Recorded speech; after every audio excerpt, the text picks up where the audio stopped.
Écoute et parole. Pour écouter, méditer et échanger autour des textes liturgiques du dimanche et des jours de grandes assemblées ecclésiales. Écoute et parole. Pour garder le contact avec la parole de Dieu, où que l'on soit et quoi que l'on fasse. Présenté et réalisé par le Père Kwadou Ledoux.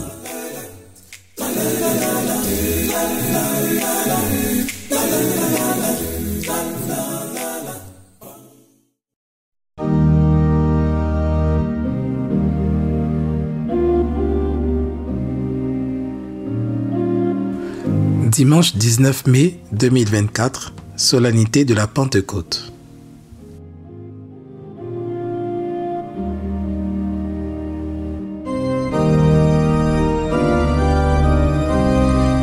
L'événement décrit par le livre des Actes des Apôtres dans la première lecture a lieu lors d'une fête juive appelée Shavuot, c'est-à-dire fête des semaines, nommée en grec Pentecoston.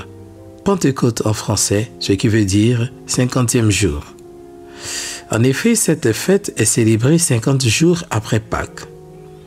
La fête dont il s'agit dans la première lecture est celle qui a lieu immédiatement après la résurrection et l'ascension de notre Seigneur Jésus-Christ. Et puisque Pentecôte, à l'époque, était une fête de pèlerinage, au cours de laquelle les Juifs disséminés dans le monde entier se rendaient à Jérusalem pour apporter des offrandes, des prémices des fruits de la terre, on comprend alors la présence de tous ces Juifs venus de toutes les nations qui sont sous le ciel. Dans ces conditions, le moindre événement fait grand bruit. Justement, lorsque la multitude des pèlerins entendirent la voix qui retentissait, ils se rassemblèrent en foule. Mais les disciples qui avaient provoqué cette stupéfaction et cet émerveillement ne cherchaient pas à jouer les intéressants. Ils proclamaient plutôt les merveilles de Dieu. Les disciples se sont mis à bénir Dieu dans des langues qu'ils ne connaissaient pas auparavant, après avoir vécu quelque chose de particulier, l'effusion du Saint-Esprit. Saint Luc, dans le livre des Actes des Apôtres, décrit cette effusion. Ce sont des langues qui ressemblent à du feu, qui se partagent et qui se posent sur chacun des disciples. Certainement, les 120 frères qui avaient été témoins du choix de Matthias, c'est-à-dire les 11 apôtres, ainsi que tous ceux qui avaient suivi Jésus dès le départ, parmi lesquels Marie, sa mère, ses frères et quelques femmes. Toutefois, on parle d'effusion du Saint-Esprit, non pas parce que l'Esprit s'est manifesté, ni parce que les disciples l'ont reçu, mais parce qu'il s'est répandu sur eux. Pour faire plus précis, il s'est versé sur eux. C'est là tout le sens du mot « effusion » qui exprime l'action de verser, répandre. Quand l'Esprit se répand sur des personnes, c'est pour s'en emparer, pour que ces dernières vivent et agissent dorénavant sous son emprise. Dès lors, nous, disciples, avons un autre défenseur, non pas en lieu et place du Christ, mais avec le Christ. Le Christ est monté aux cieux et assis à la droite du Père, intercède pour nous auprès de son Père. Ayant partagé notre humanité, il est notre défenseur auprès du Père. Le Saint-Esprit répandu sur nous nous guide et nous donne la connaissance et nous rappelle les paroles du Christ qui sont celles de la vie éternelle. Et nous donne ainsi les moyens de témoigner au nom de Jésus, mort, ressuscité et toujours vivant. Il est là pour nous soutenir dans le procès que le monde intente contre nous et nous guider dans le quotidien de notre existence. Pour nos chrétiens, la fête de Pentecôte constitue l'acte de naissance de l'Église. Elle ne marque donc pas la fin du temps pascal, puisque le Christ demeure toujours vivant et que nous célébrons sa Pâque à chaque Eucharistie. Toutefois, commence sur les germes du temps pascal le temps de l'Église appelé le temps ordinaire, où les chrétiens, poussés par l'Esprit Saint, sont envoyés, versés dans le monde pour annoncer les merveilles de Dieu. Les signes que les chrétiens agissent sous l'emprise de l'Esprit sont de deux ordres, communautaire et individuel. Sur le plan communautaire, l'Esprit se manifeste dans l'unité. Pentecôte, en effet, est la fête de l'unité, en réponse au vœu du Seigneur Jésus que nous avons entendu dimanche dernier. Qu'il soit un. C'est la fête de la réunification de ce qui avait été divisé à cause de la tour de Babel.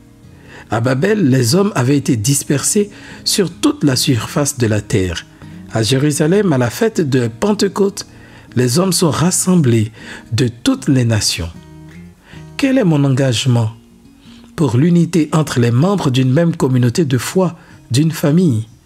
Quelle est mon implication pour la réconciliation et pour que tous n'aient qu'un seul cœur et une seule âme?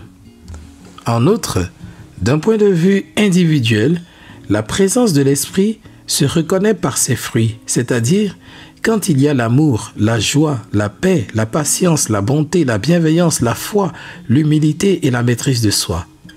Vivre selon ces fruits vaut mieux que l'obéissance à la loi.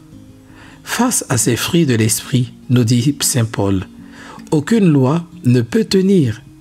Cette fête de Pentecôte est l'occasion pour nous d'appeler avec insistance le ou les fruits qui doivent grandir en nous. Viens, Esprit Saint, renouvelle nos cœurs. Avant que l'Esprit vienne sur elle pour engendrer le Fils de Dieu, Marie s'est mise dans une disposition d'accueil. Voici la servante du Seigneur, que tout se passe pour moi selon sa parole. Nous aussi, frères et sœurs, ouvrons-nous à l'Esprit de Dieu. Comme les apôtres, appelons-le sur nous. Acceptons qu'il soit aux commandes de nos vies. Nous ne savons pas comment il agira dans nos vies. Nous savons seulement que sous son emprise, nous produirons de beaux fruits spirituels.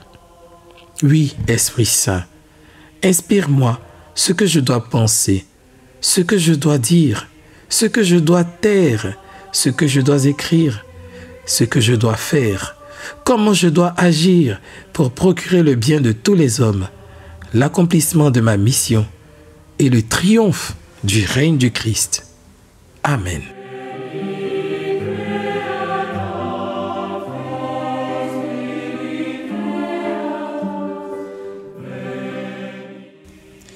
Lecture du livre des Actes des Apôtres, chapitre 2, versets 1 à 11. Quand arriva le jour de la Pentecôte, au terme des 50 jours après Pâques, ils se trouvèrent réunis tous ensemble. Soudain, un bruit survint du ciel, comme un violent coup de vent. La maison où ils étaient assis en fut remplie tout entière. Alors leur apparurent des langues qu'on aurait dites de feu qui se partageaient, et il s'en posa une sur chacun d'eux. Tous furent remplis d'Esprit Saint. Ils se mirent à parler en d'autres langues, et chacun s'exprimait selon le don de l'Esprit. Or, il y avait, résidant à Jérusalem, des Juifs religieux venant de toutes les nations sous le ciel. Lorsque ceux-ci entendirent la voix qui retentissait, ils se rassemblèrent en foule. Ils étaient en pleine confusion, parce que chacun d'eux entendait dans son propre dialecte ceux qui parlaient. Dans la stupéfaction et l'émerveillement, ils disaient, « Ces gens qui parlent, ne sont-ils pas tous galiléens? Comment se fait-il que chacun de nous les entende dans son propre dialecte, sa langue maternelle? Parthes, Mèdes et Élamites, habitants de la Mésopotamie, de la Judée et de la Cappadoce, de la province du Pont et celle d'Asie, de la Phrygie et de la Pamphylie, de l'Égypte et des contrées de Libye proches de Cyrène, Romains de passage, Juifs de naissance et convertis, Crétois et Arabes. Tous, nous les entendons parler dans nos langues les merveilles de Dieu. Parole du Seigneur. Nous rendons grâce à Dieu.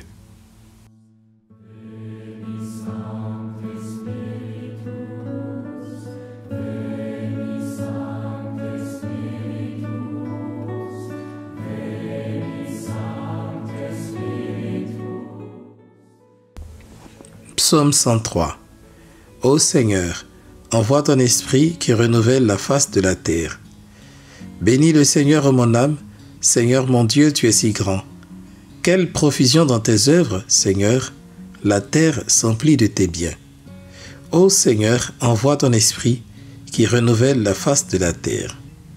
Tu reprends leur souffle, ils expirent, et retournent à leur poussière. Tu envoies ton souffle, ils sont créés, tu renouvelles la face de la terre. Ô Seigneur, envoie ton esprit qui renouvelle la face de la terre. Gloire au Seigneur à tout jamais. Que Dieu se réjouisse en ses œuvres. Que mon poème lui soit agréable. Moi, je me réjouis dans le Seigneur. Ô Seigneur, envoie ton esprit qui renouvelle la face de la terre.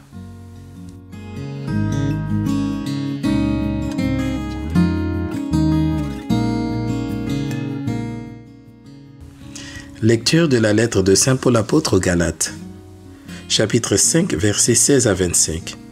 Frères, je vous le dis, marchez sous la conduite de l'Esprit Saint et vous ne risquerez pas de satisfaire les convoitises de la chair, car les tendances de la chair s'opposent à l'esprit et les tendances de l'esprit s'opposent à la chair.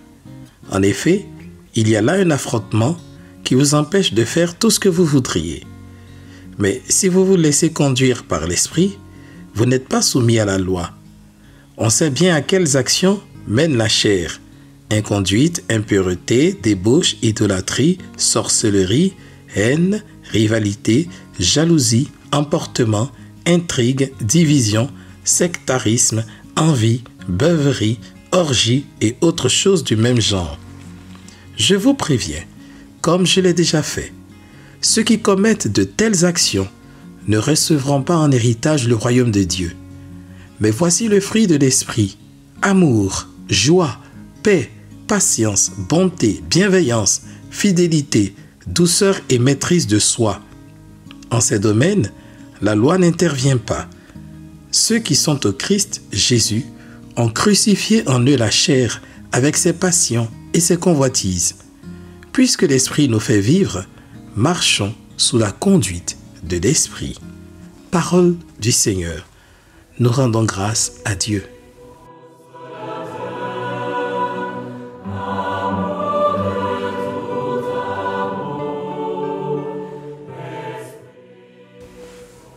Viens, Esprit Saint, en nos cœurs, et envoie du haut du ciel un rayon de ta lumière.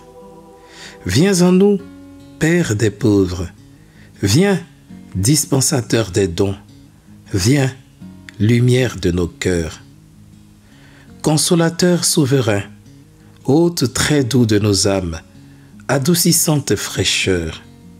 Dans le labeur, le repos, dans la fièvre, la fraîcheur, dans les pleurs, le réconfort. Ô lumière bienheureuse, viens remplir jusqu'à l'intime le cœur de tous tes fidèles. Sans ta puissance divine, il n'est rien en aucun homme, rien qui ne soit perverti. Lave ce qui est souillé, baigne ce qui est aride, guéris ce qui est blessé, assouplis ce qui est raide, réchauffe ce qui est froid, rends droit ce qui est faussé. À tous ceux qui ont la foi et qui en toi se confient, donne tes 7 dons sacrés. Donne mérite et vertu. Donne le salut final. Donne la joie éternelle. Amen.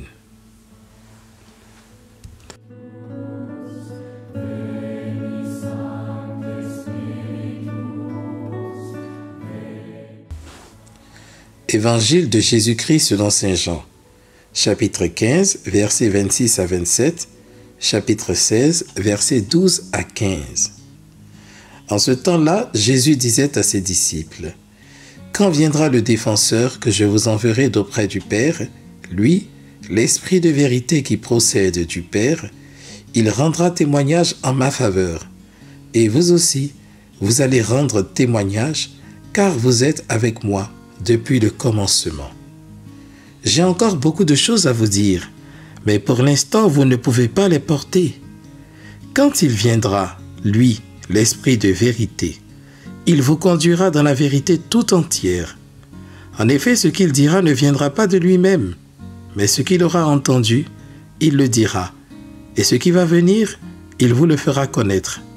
Lui me glorifiera, car il recevra ce qui vient de moi pour vous le faire connaître.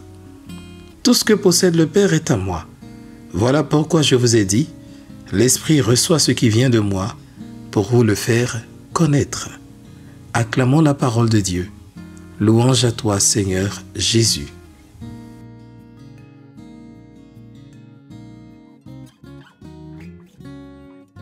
Écoutez, parole vous a été présentée par le Père Kouadou Dedou. Si la parole de Dieu vous a touché d'une quelconque façon, n'hésitez pas à en faire l'écho à tous ceux et à toutes celles qui suivent ce podcast dans les commentaires. Pour suivre mes prochaines publications, abonnez-vous à mon podcast sur Spotify ou rendez-vous sur mon site internet indiqué en description de mes publications.